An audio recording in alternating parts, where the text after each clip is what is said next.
हो. हो. सियावर रामचंद्र की जय. जय. षड्रिपु भंजन जय जय राम. धर्म संस्थापक जय जय राम. रविकुळ टिळकाचे रूप लावण्य पाहे. रविकुळ टिळकाचे चिंतनी चित्त राहे.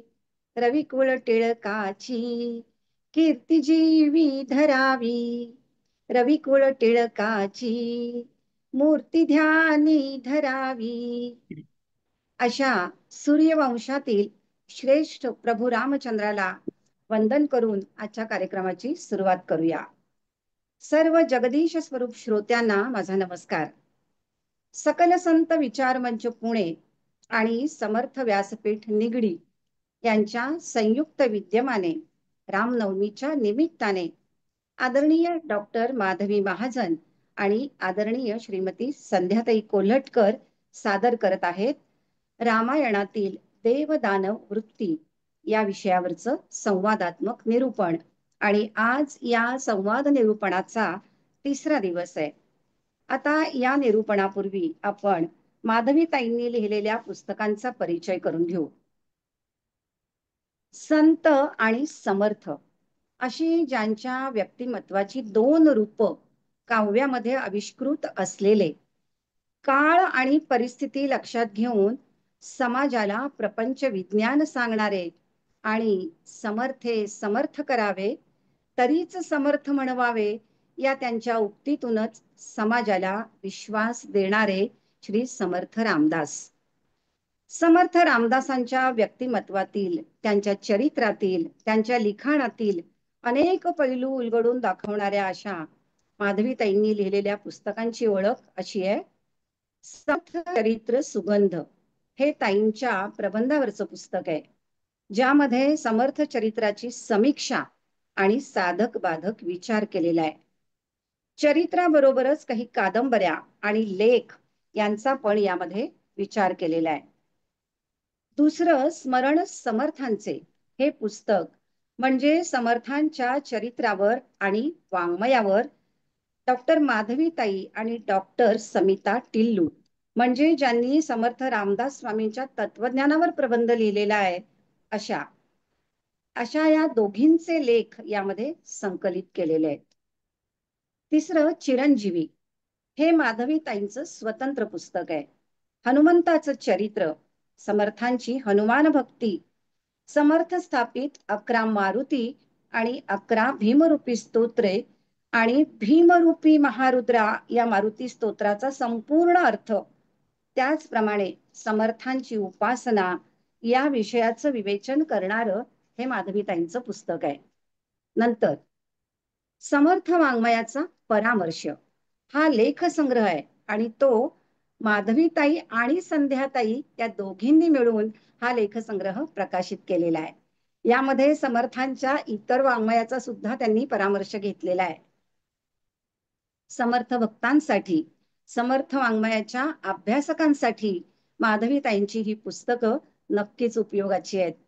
पुस्तकांसाठी जे इच्छुक असतील त्यांनी माधवीताईंना जरूर संपर्क करावा आणि त्यासाठी त्यांचा मोबाईल नंबर आहे 9881477080.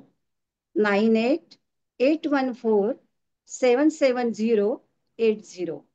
आता माधवीताईंच्या बद्दलची अजून एक छान उद्घोषणा करावीशी वाटते, ती अशी आहे की डॉक्टर माधवीताई आता हनुमान जयंतीपासून त्यांचं YouTube चॅनल सुरू करतायत, तेव्हा त्यांचं मनापासून अभिनंदन धन्यवाद. आणि शुभेच्छा. शुभेच्छा, धन्यवाद. अनेक धन्यवाद. शुभेच्छा हं. माधवीताई. आता आपण आपल्या आजच्या विषयाकडे वळू. काल आपण रामायणातल्या सकारात्मकता असलेल्या स्त्रियांबद्दल ऐकलं. आता आज काम दुर्भर सेवुनी मानी दांभिक जाहले, दांभिक माजले दुराग्रह बळे मूढ करीती पाप निश्चये.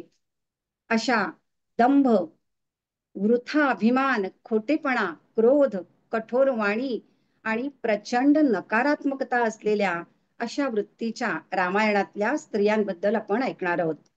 मग तो मंथरेचा कुटील डाव असेल किंवा कैकेयीचा हट्ट असेल, अथवा स्वतःच्या अपमानाचा सूड घेण्यासाठी आपले बंधू खर दूषण यांना राम लक्ष्मणावर चालून जायला सांगणारी शूर्पणखा असेल. ही सगळी नकारात्मक वृत्तीच.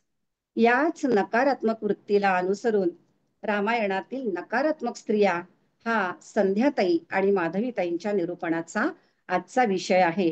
तो आपण आता ऐकणार आहोत आणि निरूपणानंतर नेहमीप्रमाणे अनघाताई त्यांचं पद सादर करतील. त्यांच्या सुरेख भजनाने आजच्या कार्यक्रमाचा मग समारोप होईल. तेव्हा आता आजच्या निरूपणाची सुरुवात आदरणीय सौ माधवीताई यांनी करावी अशी मी त्यांना विनंती करते. धन्यवाद. धन्यवाद ताई. मना कोप आरोपणाते नसावी, मना बुद्धी हे साधू संगी वसावी, मना नष्ट चांडाळ तो संग त्यागी, मना होई रे मोक्ष भागी विभागी. श्रीराम. ईश्वर स्वरूप श्रोत्यांना वंदन करून आजच्या विषयाला प्रारंभ करते. काल आपण सकारात्मक ऊर्जा देणाऱ्या ह्या स्त्रियांचा आढावा घेतला. या सकारात्मक स्त्रिया म्हणजे नारी शक्तीचं सर्वोत्तम दर्शन आहे असं म्हणायला काय हरकत नाही. एकूणच गेले 2 दिवस आपण सद्वृत्ती आणि दुष्टवृत्ती याचा विचार करतोय. मानवी जीवनात या वृत्तीला खूप महत्त्व आहे हे आपल्या लक्षात येते ह्याचं चिंतन जसं करतोय. आणि त्यातल्या त्यात ज्या सद्वृत्ती आहेत त्या खूप महत्त्वाच्या आहेत हे लक्षात येते. आणि म्हणूनच माऊलींनी पसायदान मागताना काय म्हटलं, जे खळांची व्यंकटी सांडो तया सत्कर्मी रती वाढो. म्हणजे ज्या व्यक्ती खलप्रवृत्तीच्या आहेत, वाईट प्रवृत्तीच्या आहेत, त्यांच्यातलं खलत्व नष्ट होऊ देत. इतकंच नाही तर त्यांच्या सत्प्रवृत्तीमध्ये वाढ होऊ दे. या दुष्ट प्रवृत्ती नष्ट होण्याचं दान माऊलींनी मागितलंय. यामागे कारण हे आहे की या खलप्रवृत्ती म्हणजेच काय तर असुर आहेत. आणि हे असुर म्हणजे जे भयानक चित्र आपण लहानपणापासून बघत आलोय ना, तेच म्हणजे असुर असं आपल्या मनावर बिंबलं गेलंय. पण हा असुर आपल्या खलप्रवृत्तीमधून आपल्यामध्ये पण आपल्याला पाहायला मिळतो, आपल्यामध्ये पण ठाण मांडून बसलेला आहे हे आपल्या लक्षात येत नाही. आपण आजकाल ज्या बातम्या बघतो त्या बातम्यांमध्ये ह्या सगळ्याचं आपल्याला दर्शन घडतं. म्हणजे सगळ्या बातम्या बघितल्या की असं वाटतं की सुनील दादा चिंचोलकर सांगायचे की सकाळी उठल्या उठल्या बातम्या बघू नये, कारण ते रजोगुण आणि तमोगुणाचं प्रतीक आहे. आणि खरंच या बातम्या बघितल्या तर समाजातलं विदारक दृश्य आपल्याला पाहायला मिळतं. माणसांमधल्या आसुरी वृत्ती वाढत चालल्यात हे आपल्या लक्षात येतं.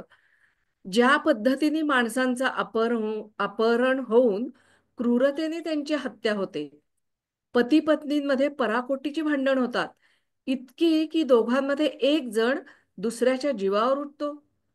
कामुकता इतकी वाढली आहे की वयाचं भान राहिलेलं नाही. क्रोध वाढलाय, इतका वाढलाय की साधा कोणी हॉर्न वाजवला रस्त्यामध्ये तरी हातात तलवार किंवा गन घेऊन लोक एकमेकांवर धावून जातात हे आपल्याला प्रसंग ऐकायला मिळतात. मग या सगळ्यातून मानवामधला राक्षस आपल्याला पदोपदी पाहायला मिळतोय ना. म्हणजे ही असुरी वृत्ती आपल्यामध्ये पण कुठेतरी दडली आहे का याचं आत्मचिंतन आपल्याला करायचंय. आणि यासाठीच या सत्पुरुषांची मागणी काय आहे तर ही खल प्रवृत्ती नष्ट होऊ दे, खलवृत्ती असणारी व्यक्ती नष्ट होऊ दे असं ते म्हणत नाही. हा त्यांचा विशेष आहे. पण या खलवृत्तीच्या व्यक्तींचा परिस्थितीनुसार वध करावा लागला तर त्यांच्या मृत्यूनंतर त्यांच्याविषयी त्यांच्या मनात कुठलंही शत्रुत्व शिल्लक राहत नाही, सुडाची भावना शिल्लक राहत नाही. रामायण जर बघितलं तर रामायणामध्ये देखील रावणाबरोबरचं धर्मयुद्ध संपल्यानंतर रामानी आपल्याकडून रावणाशी वैरभाव संपवलेला आहे. त्याच्या मृत्यूनंतर बिभीषणाला त्याचा अत्यंत आदरपूर्वक अंत्यविधी करायला सांगितलंय. रामायणातल्या या सर्व मानवी दानवी राक्षसी वृत्तीचा आपण आढावा घेतोय तेव्हा आपल्या एक गोष्ट लक्षात आली का की या वृत्ती सर्वांमध्ये कमी अधिक प्रमाणात आपल्याला पाहायला मिळतात. म्हणजे काही ठिकाणी मानवामध्ये राक्षसी वृत्ती दिसते, तर काही राक्षसांमध्ये सद्वृत्ती दिसून येतात. अगदी खरंय. आज मात्र आपण रामायणातल्या नकारात्मक ऊर्जा पाहणार आहोत. म्हणजे अशा ज्या स्त्रिया आहेत त्याचा आढावा घेणार आहोत. आणि त्या आपल्याला दिसतात, म्हणजे प्रत्यक्ष तुम्ही म्हणालात त्याप्रमाणे व्यवहारातही दिसतात तशा स्त्रिया.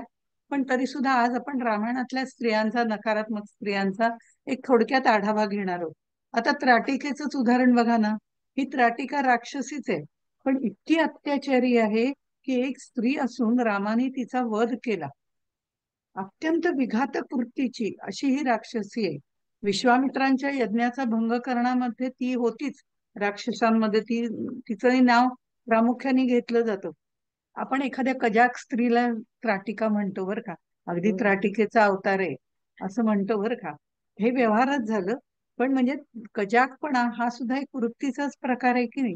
अगदी तेवढ्या राक्षसी एवढं नाही, पण आता थोड्या प्रमाणात तो असतो व्यवहारामध्ये आपल्यात. म्हणून मी म्हंटल की ही एक प्रकारची नकारात्मक ऊर्जा आहे. अतिशय पवित्र, खरं म्हणजे त्राटिकेच्या बाबतीत जर बघितलं तर अतिशय पवित्र असं जो आचरण करणारा सुकेतू म्हणून यक्ष होता. त्या यक्षाची ही त्राटिका मुलगी होती. आणि तिचं लग्न मात्र किंवा तिचा विवाह सुंद उपसुंद या दोन राक्षस बंधूंपैकी सुंद या ज्येष्ठ बंधूशी झाला. तिचं लग्न सुकेतूने त्याच्याशी लावून दिलं. आता ह्याच्यामध्ये जगत निर्मितीच्या दृष्टिकोनातूनही आपण काल म्हणजे बघितलं, कश्यप ऋषींच्या पत्नी वगैरे. आता ह्याच्यामध्ये मला हे सांगायचं होतं की हा यक्ष आहे, सुकेतू यक्ष आहे, आणि सुंद उपनिषद हे जे आहेत ते राक्षस आहेत. उपसंद आणि सुंद हे राक्षस. मग यक्ष, दानव, राक्षस यांच्यामध्ये काय एवढा फरक आहे? पण तोही थोडासा भागवत पुराणाच्या आणि इतर ग्रंथांच्या आधारे जर आपण बघितला तर आपल्या लक्षात येतं. जगनिर्मितीच्या दृष्टिकोनातून दक्षाच्या ज्या 60 कन्या होत्या त्यांचे वेगवेगळ्या ऋषींबरोबर विवाह लावून गेले. त्यातल्या कश्यपांच्या 13 भार्या होत्या, म्हणजे त्या सगळ्या दक्षकन्या होत्या. आणि त्यातली अदिती जी आहे तिने 12 आदित्य निर्माण केले, म्हणजे कल्याणमय असे देव तिने उत्पन्न केले. दनू जी होती तिने दनूपासून दानव निर्माण झाले. सुरसापासून राक्षस निर्माण झाले. ताम्रापासून घारी, गिधाड असे शिकारी पक्षी निर्माण झाले. आणि आणखीन माहिती द्यायची म्हणजे विश्रवा आणि देववर्णी ही जी होती तिच्यापासून यक्ष निर्माण झाले. आपल्याला कुबेराचं उदाहरण माहितीये. या दोघांचा पुत्र म्हणजे कुबेर, तो यक्ष होता. विश्रवा आणि कैकसी यांनी मात्र बिभीषण, रावण, कुंभकर्ण यांना जन्म दिला.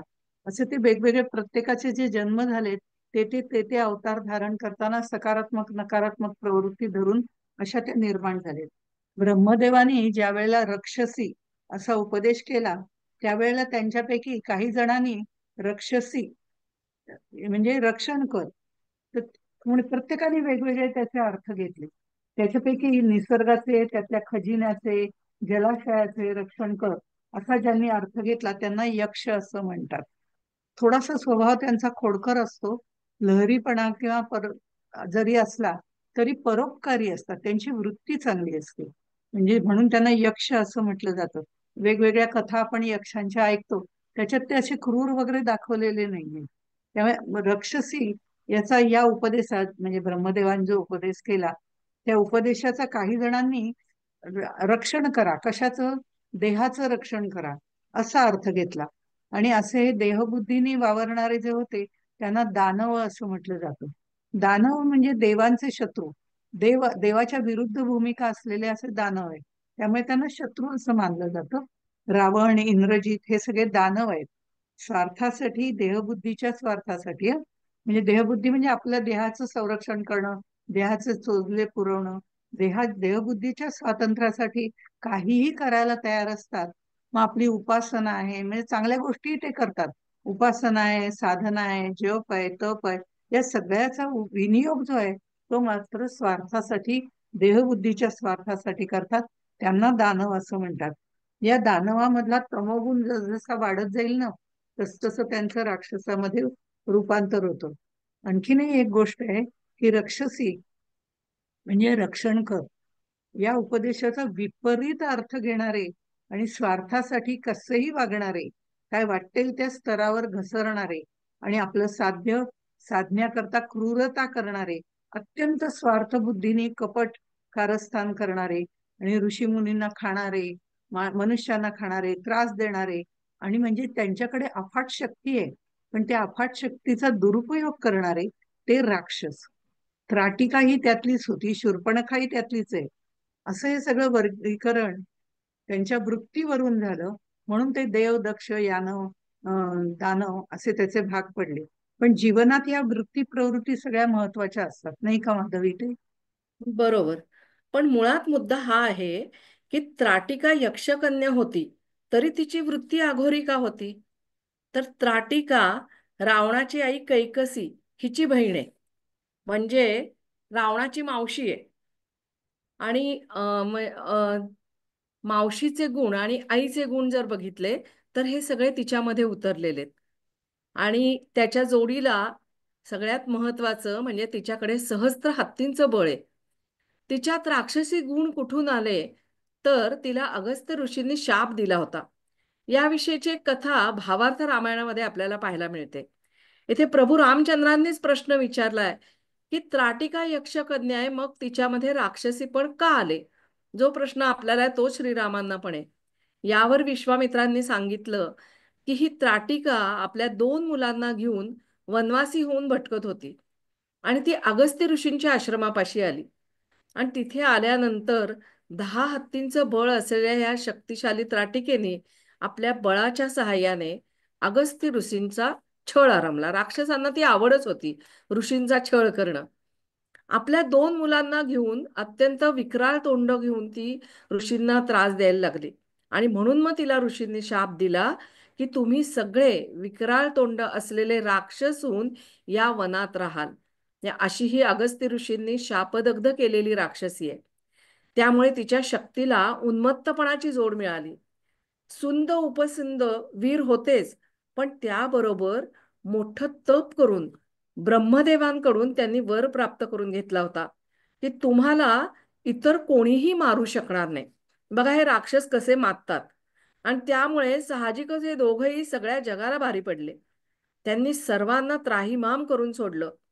पतीचा उन्मत्तपणा आणि जन्मजात असलेली शक्ती यामुळे त्याला त्याला नियंत्रण करायला कोणीच नव्हतं. त्यामुळे ती अत्यंत भीषण वृत्तीची झाली. ऋषींना त्रास द्यायला लागली. शापदग्ध असल्यामुळे ती आणखीनच चवताळली. विलक्षण उत्पात करायला लागली, माणसं मारून खायला लागली. शक्तीला जर योग्य कार्याची दिशा नसेल तर त्याला उन्मत्तपणाची जर जोड मिळाली तर ती शक्ती विकृत स्वरूपात व्यक्त होते. याचं उत्तम उदाहरण म्हणजे त्राटिका. या तिघांनी कितीतरी लोकांवर अत्याचार केले. त्यामुळे त्या प्रदेशातले सगळे लोक त्या ठिकाणाहून निघून गेले. विश्वामित्रांनी रामाला प्रश्न केला जेव्हा ते आपल्या यज्ञाच्या रक्षणाकरता राम लक्ष्मणाला घेऊन चाललेले आहेत, तेव्हा वाटेमध्ये त्यांनी रामाला प्रश्न केला की आपण आता ज्या ठिकाणी जाणार आहोत त्या ठिकाणी एक स्त्री आहे, ती अत्यंत क्रूर आणि ऋषींना त्रास देणारी आहे. तू तिचा वध करशील ना? कारण ती स्त्री आहे ना. त्यावेळी रामाने उत्तर दिलं, गुरुदेव, गायींना कापणारा, ब्राह्मणांना मारणारा, समाजाला त्रास देणारा कोणीही असो, स्त्री अथवा पुरुष कोणीही असो, मी काहीही न बघता त्याला ठार करेन. मला मान्य आहे की स्त्री हत्या योग्य नाही, पण आतताई अतिरेकी वृत्तीची समाजघातक कृत्य करणारी स्त्री किंवा पुरुष त्यांची वृत्ती राक्षसी असते, तिथे हा विचार योग्य नाही. जो देशघातक कृत्य करतो त्याला शासन हे हवंच. जेव्हा विश्वामित्रांनी श्रीरामाला त्राटिका दाखवली तेव्हा त्यांनी धनुष्य ताणून त्याच्यावर प्रत्यंचा चढवली आणि एका क्षणात तिचा वेध घेतलाय. तिने दोन्ही भाऊ उभारून श्रीरामाला आवाहन केलंय, पण श्रीरामांनी ते छाटून टाकलेत आणि एका बाणात तिचा वध केलेला आहे. हा प्रभूंचा पहिला पराक्रम होता बरं का. आणि पहिल्याच पराक्रमात मर्यादा पुरुषोत्तम श्रीरामाला स्त्रीचा वध करायला लागलाय. जी माणसं पराक्रमी असतात ती लहानपणापासूनच पराक्रमी असतात, म्हणजे बाळाचे पाय पाळण्यात दिसतात असं म्हणतात ना. शिवाजी महाराजांनी 16व्या वर्षी तोरणा जिंकला, तर माऊलींनी ज्ञानेश्वरी 16व्या वर्षी सांगितली. तसंच श्रीकृष्णाने पुतनावध बालपणीच केला. आता श्रीरामांचं उदाहरण बघितलं तर श्रीरामांनी त्राटिकावध तारुण्यात केला. अजून पण एक स्त्री अशी आहे, राक्षसी आहे, की तिचा वध श्रीरामांनी केलाय आणि ती म्हणजे शूर्पणखा. आणि शूर्पणखा म्हणजे रामायणातलं अगदी महत्वाचं पात्र आहे असं म्हटलं तरी चालेल, महत्वाची राक्षसी आहे म्हटलं तरी चालेल. ती रावणाची बहीण आहे आणि तिच्या व्यक्तिमत्वात क्रोध, अहंकार, कपट, सूड भावना याचं सगळ्याचं प्रतिबिंब तिच्या ह्याच्यात दिसतं. आणि तिच्या वृत्तीमुळे राम रावण युद्धाला चालना मिळाली. सगळ्यात महत्वाची गोष्ट आहे. कशी होती शूर्पणखा? अत्यंत अहंकारी आणि गर्विष्ठ होती. आपल्या सौंदर्याचा, सामर्थ्याचा तिला अतिशय म्हणजे गर्वच होता. तिला असं वाटायचं की ती रावणाची बहीण आहे, सगळ्यांमध्ये दिसायला सुंदर आहे. अतिशय गर्व असल्यामुळे तिला वाटायचं की मी सर्वांपेक्षा श्रेष्ठ आहे. आपल्या सौंदर्याने मी कुठल्याही पुरुषाला मिळवू शकते, या तिच्या अहंकारापोटी रामाला सुद्धा मिळवण्याचा हट्ट तिने केला. आता सीतेचा तिरस्कार ती करतच होती. राक्षसी असल्याने अर्थातच क्रोध, अहंकार हे सगळं अंगामध्ये मुरलेलं होतं. कोणी अपमान केला तर सूड उगवण्याची संधी ती काही सोडत नसे. जेव्हा लक्ष्मणाने तिचं नाक आणि कान दोन्ही कापून टाकलं आणि तिला विद्रूप केलं, तेव्हा मात्र तिने रावणाला असं काही भडकावलं आणि रामाशी वैर करायला प्रवृत्त केलं. तिला आपल्या भावाची स्त्री लंपट वृत्ती माहिती होती, म्हणजे रावणाची स्त्री लंपट बुद्धी त्याची होतीच ना, ती त्याला माहिती होती. तिने दोन्ही भावांना, म्हणजे भावांनी केलेल्या अपमानाचा बदला, कारण रामानेही तिला हे केलं आणि लक्ष्मणाने तिचे कान नाक कापून तिला विद्रूप करून टाकलं. याचा बदला घेण्यासाठी सीतेच्या सौंदर्याचं तिने इतकं काही वर्णन रावणाच्या समोर केलं, भरभरून कौतुक केलं.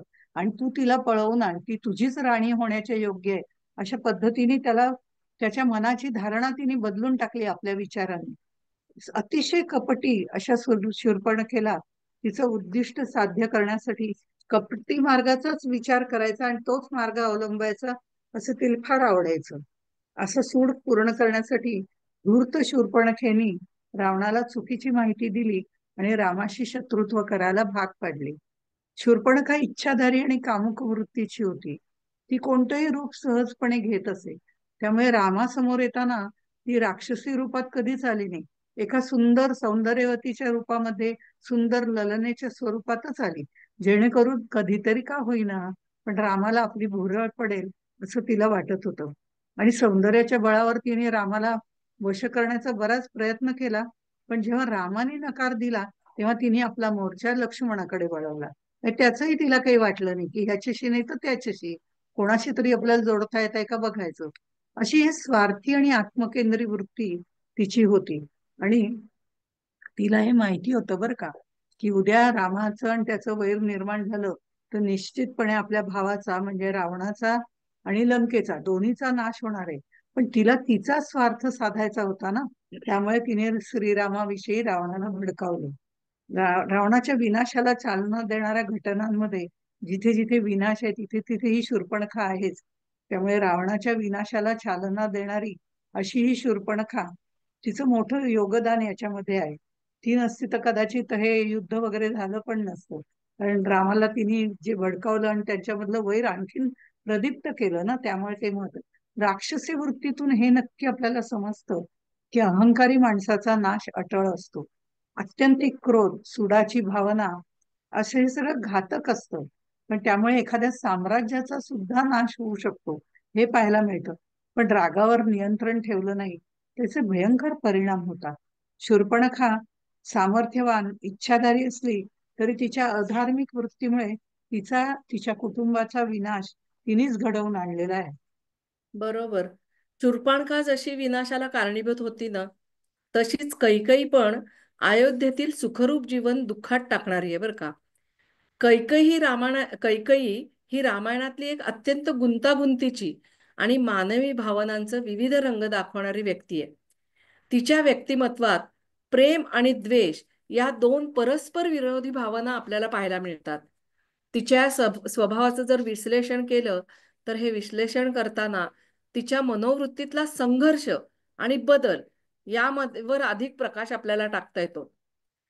आपण जर कैकेयीचं चरित्र सुरुवातीपासून बघितलं तर कैकेयी कुठेच दुष्टवृत्तीची दिसत नाही बरं का. ती अतिशय प्रेमळ, पराक्रमी, सगळ्यांना आपल्या भोवती घेऊन वावरणारी अशी आहे. अयोध्या नरेश दशरथ यांची ती तिसरी राणी, पण त्या तिघी राण्यांमध्ये तिचं स्थान विशेष आहे. राजाची आणि घरातल्या सर्वांची ती लाडकी आहे. तिचा विशेष म्हणजे ती धैर्यशील, बुद्धिमान आणि रणांगणावर पराक्रम करणारी होती. एकदा एका युद्धात राजा दशरथ मूर्छित पडले होते. त्यावेळेला कैकेयीने त्यांचे प्राण वाचवले होते आणि त्यामुळे राजाने त्या प्रसंगामध्ये तिला सांगितलं होतं की तुला पाहिजे ते 2 वर मागून घे, असं त्यांनी आश्वासन दिलं होतं. आणि आपल्याला माहितीये की हेच ते 2 वर ज्यांनी मोठं रामायण घडलं. कैकेयीचं रामावर अतोनात प्रेम आहे. पहिल्यापासून जर आपण बघितलं तर कैकेयीचं रामावर प्रेम आहे. तिने रामाला नेहमीच आपल्या पुत्रासारखं प्रेम दिलंय. तसं पाहायला गेलं ना तर कौसल्यापेक्षा राम कैकेयीजवळ जास्त असायचा आणि कैकेयी नेहमी रामाची प्रशंसा करायची. ही प्रशंसा करताना ती इतरांना सांगायची की राम अयोध्येचा योग्य राजा आहे. राम आणि भरत किंवा लक्ष्मण आणि शत्रुघ्न या कोणाच्याही मध्ये तिने कधी भेदभाव केलेला नाहीये. सगळ्यांशी ती सारख्याच प्रेमाने वागायची आणि रामाच्या हातून राज्य समृद्ध होईल हा तिचा विश्वास होता. बघा कैकेयीचा आधीची भूमिका कशी आहे. पण मंथरेच्या सांगण्याने रामावर अतोनात प्रेम करणारी कैकेयी त्याचा द्वेष करायला लागली. संगत किती महत्वाची असते बघा. मंथरेचा प्रभाव कैकेयीवर इतका पडला की तिच्यामध्ये आमूलाग्र बदल झाला. मंथरेने जे विष पेरलं त्या विषारी विचारांनी तिच्या मनातल्या प्रेमावर स्वार्थाने मात केली. रामाला राज्याभिषेक झाला तर आत्ता तिला जे मानाचं स्थान आहे बघा, कुठे गाडी बिघडली. आत्ता तिला जे मानाचं स्थान आहे ते कौसल्याला मिळेल आणि नेमका हाच विचार कैकेयीसाठी त्रासदायक ठरला. आपलं महत्व कमी झालेलं कैकेयीला अजिबात मान्य नाही. स्त्री वृत्ती कशी आहे तिची. कैकेयी राजा दशरथाची सगळ्यात आवडती राणी आहे, पण राजाच काय सगळी मुलं पण तिच्या दरबारी जास्त काळ घालवत होती. असं असताना राज्याभिषेकाची बातमी तिला आधी कळलीच नाही. त्याची थेट तयारीच सुरू झाली. त्यामुळे तिच्या अहंकाराला ठेच बसली आणि तिचा क्रोध बळावला. आपण आजचा जो श्लोक म्हटला तो त्याला अनुसरू नये. मना कोप आरोपणा ते नसावी. क्रोधामुळे विपरीत बुद्धी निर्माण होते आणि त्यामुळे अशी बुद्धी निर्माण झाल्यामुळे तिला वाटलं की तिची प्रतिष्ठा कमी केली जातीये. या संकुचित वृत्तीतूनच तिने राजा दशरथाकडून 2 वर मागून घेतले आणि हे मागितलेले 2 वर म्हणजे तिच्या स्वार्थी वृत्तीचा कळस होता. खरं तर तुम्ही म्हणता हे स्वार्थी वृत्तीचा कळस होता, पण कैकेयीला प्राप्त झालेले हे 2 तिची शक्ती पण होती. कोणत्याही चांगल्या कामाकरता जर तिने हे वापरले असते तर त्याचा वापर करता आला असता. आणि बरोबर. तसं जर केलं असतं तर ती तिची शक्ती निर्माण झाली असती तिच्यामध्ये. पण तसं झालं नाही, कारण हे मुळामध्ये नकारात्मक गोष्टी मंथरेने भरवून दिल्या तिच्यामध्ये. त्यामुळे हे तसं होऊ शकलं नाही. हे आपलं दुर्दैव आहे आणि म्हणूनच कदाचित रामायण घडलं असंही म्हणता येईल. कोणत्याही चांगल्या कामाकरता तिने या वराचा उपदेश म्हणजे उपयोग केला असता, त्या शक्तीचा वापर जबाबदारीने केला असता, विवेकाने केला असता, तर हे विनाशास कारणीभूत ठरले नसते. कैकेयीचा विवेक त्या क्षणी नाहीसा झाला होता. खरं तर कैकेयी साध्या सरळ विचारांची होती. आता तुम्ही सांगितलं त्याप्रमाणे कैकेयी जी आपली पराक्रम, चातुर्य, प्रेमळ स्वभावासाठी प्रसिद्ध होती, अचानक इतक्या हलक्या कानाची कशी झाली किंवा इतकी हम्म. अचानक कशी काय बदलली, ही गोष्ट विचार करण्यासारखी आहे. तिच्या वृत्तीत मूळ, ह्या सगळ्या वृत्तीचं जे मूळ आहे ना, ते तिच्या आईच्या स्वभावामध्ये आहे. कैकेयी ही कैकेय देशाचे जे अश्वपती राजा होते ते आणि शुभलक्षणा त्यांची पत्नी यांची कन्या होती. म्हणजे अश्वपती आणि शुभलक्षणा यांची ती कन्या होती. कैकेयीची आई शुभलक्षणा तिच्याविषयी अशी एक कथा सांगितली जाते. एका साधूंनी अश्वपतींना तुला सर्व प्राण्यांची बोली भाषा समजेल असं सांगितलं होतं. तसा वर दिला होता. पण ही पक्ष्यांची किंवा प्राण्यांची भाषा समजली तरी ते जो तू दुसऱ्याला सांगितलं की मला ही भाषा समजते, मला ते काय बोलतायत ते कळतंय, असं जर तू सांगितलंस मात्र तिथे तुझा मृत्यू होईल. त्यामुळे हे त्याला कोणाला सांगता येत नसे. एकदा असं झालं की राजा राणी दोघं गप्पा मारत होते आणि त्यावेळेला त्या ठिकाणी पक्ष्यांचा किलबिलाट ऐकू आला. म्हणून त्यांनी सहज तो संवाद ऐकला. म्हणजे राजाला तो अश्वपतींना तो संवाद समजत होता ना, आणि त्याचं बोलणं ऐकून राजाला हसू यायला लागलं. आधी हे दोघं जण गप्पा मारतायत, अश्वपती आणि त्यांची शुभलक्षणा ही पत्नी म्हणजे कैकेयीची आई. हे दोघं जण गप्पा मारतायत आणि पक्ष्यांच्या किलबिलाटातनं त्यांचा संवाद कळल्यामुळे राजा हसायला लागला. आता राणीला हसण्याचं कारण काय, असा प्रश्न पडला की राजा आत्ता काय हसतोय. शुभलक्षणा मुळामध्ये कोपिष्ट आहे. राग तिच्या अगदी अंगाअंगात भरलेला आहे, कारण मुळात राजाची पत्नी आहे ना, त्यामुळे ते कोपही तिच्यामध्ये आहे. गैरसमज आहे, गैरसमज करून घेणारी आहे.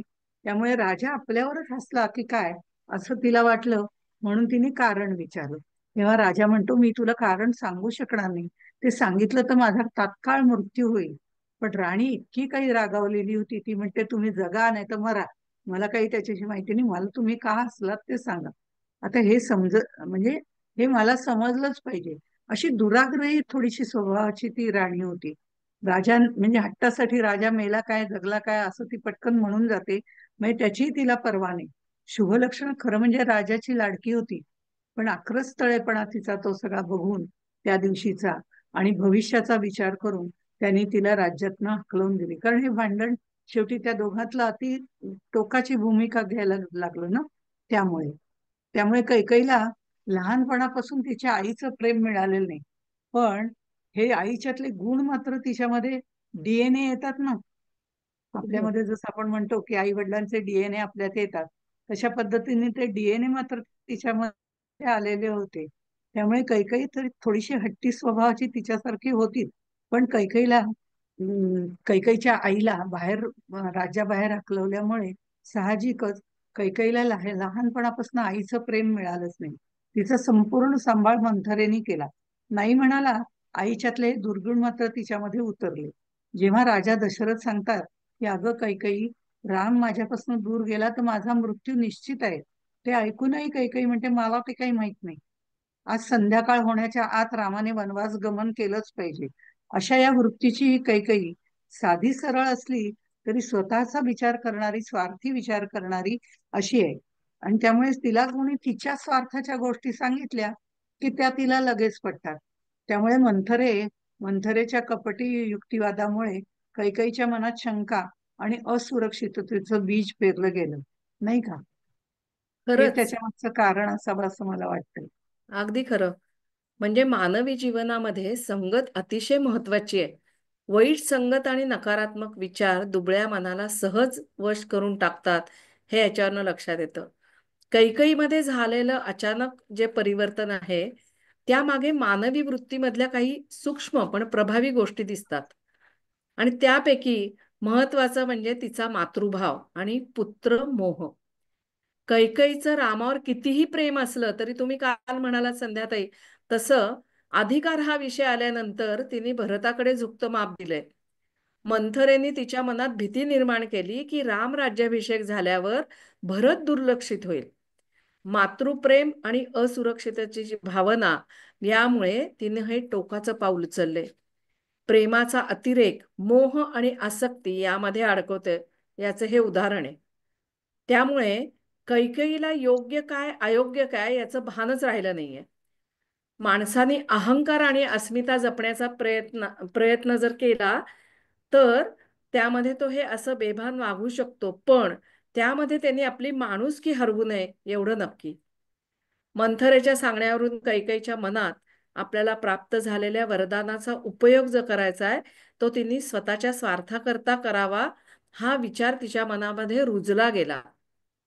कैकेयीमध्ये मातृप्रेम, अहंकार, असुरक्षितता आणि सत्तेची लालसा या सगळ्याचं मिश्रण दिसतं. म्हणजे तिचा एकंदर वृत्ती बघितल्या तर ह्या सगळ्याचं मिश्रण तिच्यामध्ये पाहायला मिळतं. त्यामुळे ती एकाच वेळी प्रेमळ, स्वार्थी आणि पश्चातापी बनली. मानवी स्वभाव बघितला तर त्याच्या विचारात गुंतागुंत कायम असते, पण योग्य काय अयोग्य काय याचा सारासार विचार करून विचारांमध्ये समतोल राखणं महत्वाचं आहे. आता कैकेयीमध्ये चांगले गुण होते, पण चांगले गुण असूनही जेव्हा तिच्यामध्ये मोह आणि स्वार्थ या दुर्गुणांनी प्रवेश केला, तेव्हा तिने चुकीचा मार्ग निवडला. म्हणजे हे तारतम्य तिला राहिलं नाही. राम वनवासात गेल्यावर आणि राजा दशरथाचा मृत्यू झाल्यावर तिला आपल्या चुकीची जाणीव झालीये. पश्चातबुद्धी म्हणतात ह्याला. आता ज्या भरता करता तिने हा अट्टहास केला, त्यांनी पण तिचा धिक्कार केलाय. आणि रामावर तिने जो अन्याय केला त्याची त्यांनी निंदा केलेली आहे. पुढे सगळं आयुष्य तिने पश्चातापात घालवलंय. पण रामाने तिच्याविषयी कोणताही राग मनात न ठेवता तिला माफ केले आणि आपल्या भावांना, अयोध्यावासियांना तिला माफ करायला सांगितलंय. कैकई आणि मंथरा या रामायणातल्या महत्वाच्या पात्रांपैकी आहेत. त्यांची वृत्ती, त्यांच्या कृती रामायणातील कथानकाला निर्णायक वळण देतात. त्यांच्या स्वभावातील बारकावे माणसांच्या मानसिकतेचे विविध पैलू उलगडून दाखवतात. बरोबर आहे ना संध्याताई? हो हो, अगदी. हे विविध पैलू आपल्याला दिसतात. त्यात मंथरेची वृत्ती कशी होती हेही समजते. आणि अयोध्या नगरी जी आहे ना ती श्रीरामाच्या अभिषेकामध्ये गुंतलेली होती हं. जरा थोडस पुन्हा एकदा राज्याभिषेकाच्या वेळची परिस्थिती सांगते की अयोध्या नगरी श्रीरामाच्या राज्याभिषेकामध्ये गुंतलेली होती आणि सगळीकडे आनंदी आनंद चालला होता. पण त्यावेळेला स्वर्गामध्ये मात्र खळबळ माजली बरं. कसं काय होणार, आता काय होणार असं वाटायला लागलं. उद्या जर रामाचा अभिषेक झाला तर देवांच्या मध्ये धडकीच भरली. कारण देवानी विचार केला, हा जर अभिषेक झाला आणि राजा राम अयोध्येच्या राज्यकारभारामध्येच गुंतून गेला तर मग पुढे काय? रावणाला कोण बरोबर. संपवणार? कारण जोपर्यंत रावण संपत नाही तोपर्यंत देवांची बंदिवासातनं सुटका नाही, असं वर्णन आपल्याला रामायणामध्ये पाहायला मिळतं. आता हा राज्याभिषेकाचा कार्यक्रम कसा थांबवता येईल? खूप विचार करून सर्व देवगण सरस्वतीकडे गेले. सरस्वती मातेला गाऱ्हाणच घातलं. सर्व देवांनी मिळून विनंती केली, आमचं एवढं काम तुम्ही कराच. पण सरस्वती माता म्हणते, इतरांची गोष्ट ठीक आहे हो, सोपी आहे, पण अयोध्येमध्ये जाऊन कोणाचं डोकं फिरवणं, मन कलुषित करणं, छे छे, एवढं काही सोपं नाही बरं का ते, असं ती म्हणूनच म्हणतात ना संध्याताई, की रावणाची लंका ही देहनगरी आहे. तिथे देहवाद आहे. जानकाची विदेह नगरी आहे. तिथे विदेहवाद आहे. तर दशरथाची अयोध्या धर्मनगरी आहे. त्यात दोन्हीचं संतुलन आहे.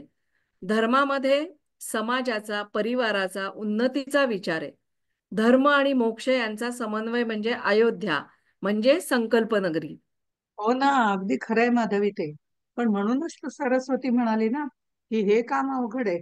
शेवटी सगळ्यांनी तिला गळ घातली आणि ती म्हणजे ठीक आहे, मी बघते आता काय करता येत आहे का. आणि मग त्या दिवशी संध्याकाळी सरस्वती मातेने सगळीकडे अयोध्येमध्ये फेरफटका मारला आणि तिच्या लक्षात आलं की अयोध्येतला प्रत्येक माणूस इतका धार्मिक आहे, पवित्र आहे, जीवनात सकारात्मक दृष्टिकोनाने पाहणारे, त्याप्रमाणे जीवन जगणारा आहे. त्याचा बुद्धिभेद करणं शक्य नाही. तिने विचार केला, बुद्धिभेद करण्यासाठी आपल्याला वेगळं कोणीतरी शोधायला पाहिजे की ज्याच्यावर लहानपणापासून अयोध्येचे कुठलेही संस्कार झाले नाहीत. बरं, ज्याच्यावर अयोध्येचे संस्कार झाले तो काही इथे उपयोगाचा नाही, कारण त्याचा बुद्धिभेद करणं शक्य नाही. मग बाहेरून आलेली व्यक्ती कोणती आहे, जिला अयोध्येच्या हितापेक्षा आपलं हित महत्वाचं वाटतं? अशी बाहेरून आलेली व्यक्ती कोणती?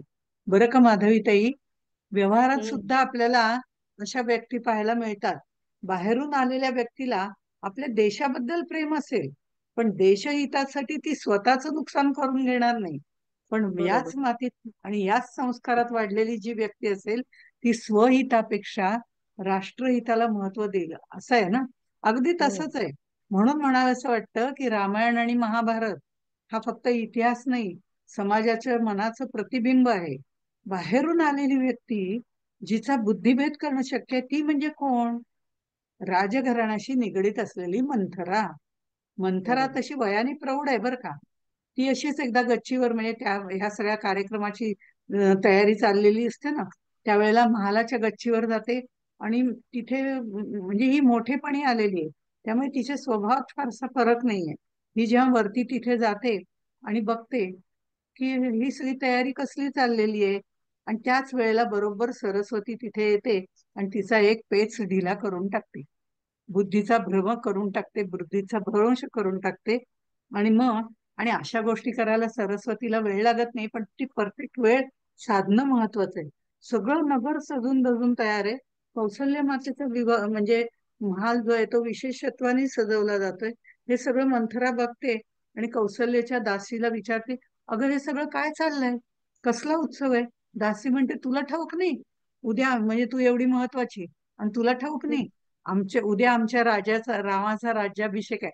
आमच्या रामाचा राज्याभिषेक आहे. हे शब्द मंथरेच्या इतके काही जिव्हारी लागले, कारण ती कौशल्याची दासी होती ना. त्यामुळे ती म्हणते म्हटल्यावरती तिच्या मनामध्ये विचित्र प्रश्न निर्माण झाले. उलट विचार करत राहिली ती आणि तिचा अहंकार दुखावला गेला. रामाचा राज्याभिषेक झाला म्हणजे आता जी दासी आहे कौशल्याची, ती मेन दासी होणार. तिचं पद माझ्यापेक्षा मोठं होणार. मग मी तर भरताची म्हणजे दासी किंवा कैकेयीची दासी, असा प्रश्न येतो ना. म्हणजे कुठेतरी मला दुय्यम स्थान मिळणार यात शंका नाही. घटना एकच आहे बरं का, राम राज्याभिषेकाची किंवा तिथलं सगळं वातावरण बदलण्याची. पण वेगवेगळ्या लोकांमध्ये वेगवेगळ्या वृत्ती, त्या वृत्तीचे तरंग किती वेगवेगळे असावेत. मग ते देवांचे वेगळे होते, ते सरस्वतीचे मनामधले वेगळे होते, कैकेयीच्या मनातले वेगळे होते, मंथरेच्या मनातले वेगळे. म्हणजे एकच घटना असली तरी तिच्याकडे प्रत्येकाचा पाहण्याचा दृष्टिकोन काय आहे, सकारात्मक आहे का नकारात्मक आहे, याच्यावरती अवलंबून असते. अयोध्येत अशी परिस्थिती होती की दशरथ महाराज सर्वात जास्त कैकेयीला महत्व देत असत आणि मंथरेचं महत्व वाढत चाललं होतं. सर्व दासींमध्ये मंथरा ही जणू काही महत्वाची दासी, असं प्रमुख दासी, असं तिचं अयोध्येमध्ये महत्व वाढलेलं होतं. आता ते महत्व कमी होईल की काय, हे भय तिच्या मनामध्ये निर्माण झालं. म्हणजे स्वार्थ साधण्यासाठी कैकेयीच्या महालात ती गेली आणि रामाला राज्याभिषेक होणार ही वार्ता तिने तिला दिली.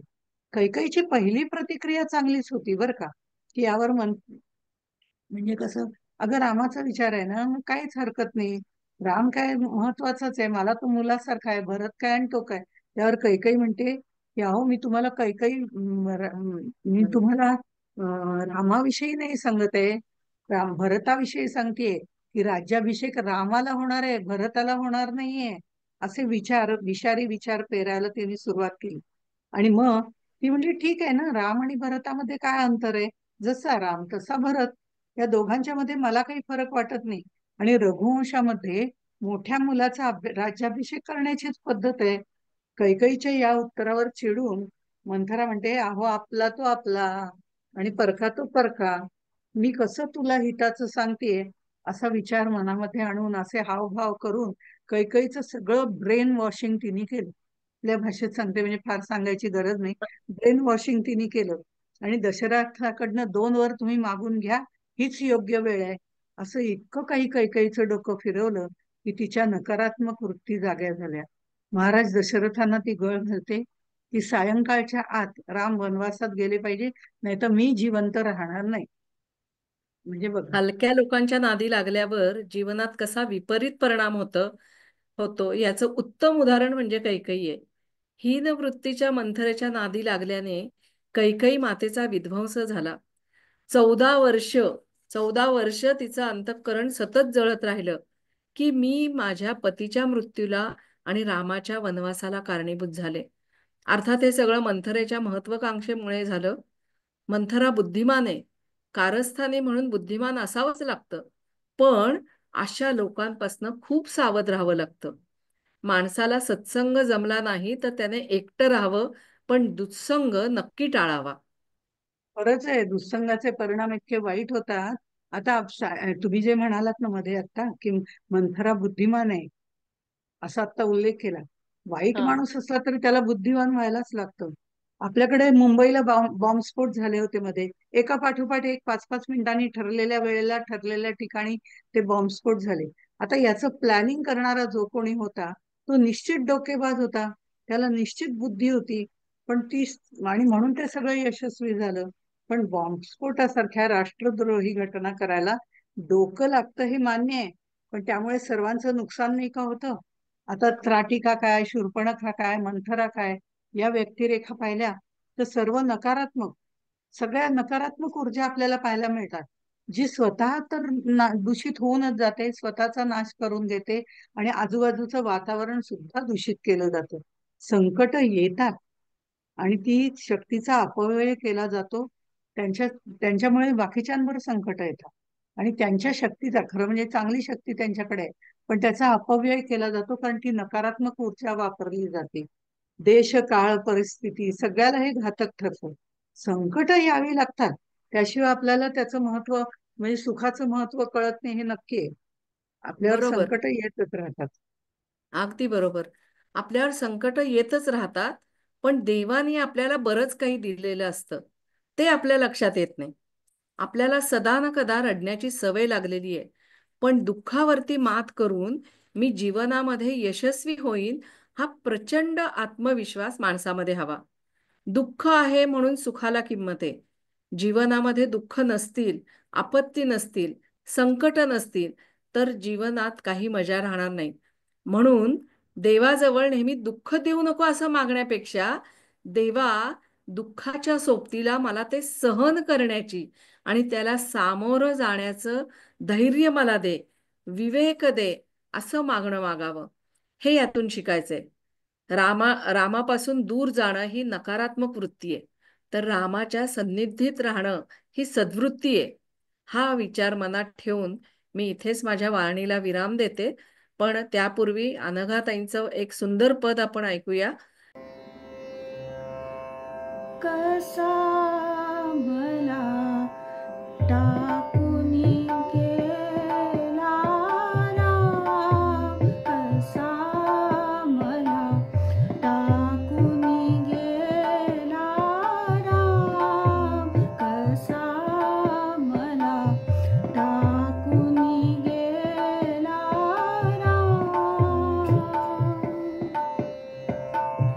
रामाविण जीव व्याकुळ होतो, रामाविण जीव व्याकुळ होतो, सुचत नाही काम, कसा मला टाकुनी गेला राम, कसा मला टाकुनी गेला राम, कसा मला टाकुनी गेला राम.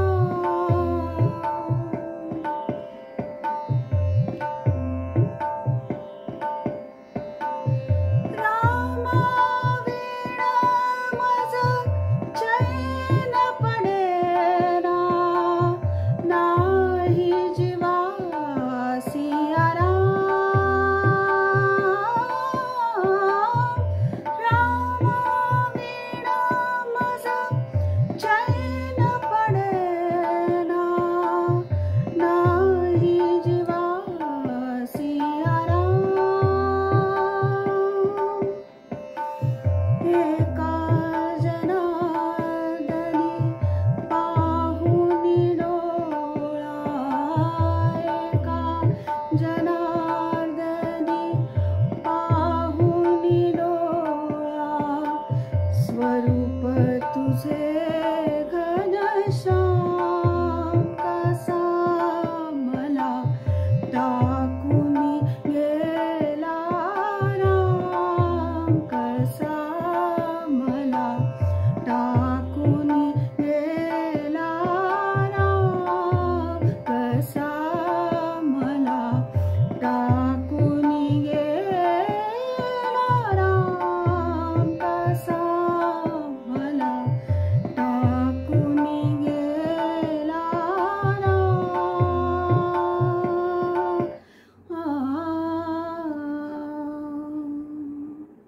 जय श्री Basically.